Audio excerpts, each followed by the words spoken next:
So, mag-check muna ako ng aking profile dashboard.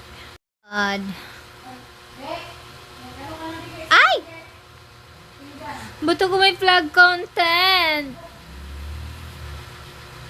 Wait. Napano ka na naman, mamita? Ano na naman yung... Oh my gulay.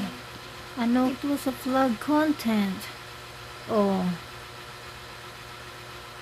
Oh my God. Ito lang pala yung problema mo, mamita. Ito lang pala talagang problema mo sa akin. Yung sinabi ko ditong maganda ako, violation na agad. Wala na nga akong i-upload. Sinabi ko lang maganda ako, tapos violation na agad.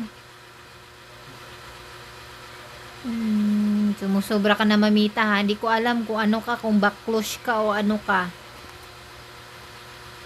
Ang kaganda-ganda ko dito.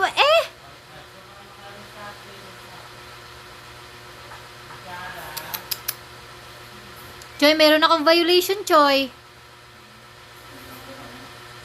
Yung I don't care at all. May gulay. Wait lang, check ko nga.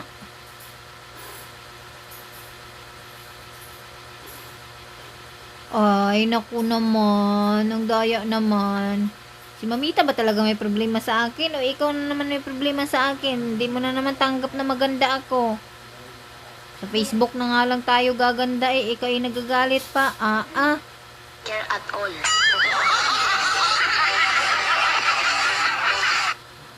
Sabi nila, lahat daw ng magaganda pala English. Oh, I don't care at all. Dok, ganda-ganda naman ang video na to. Bakit kaya?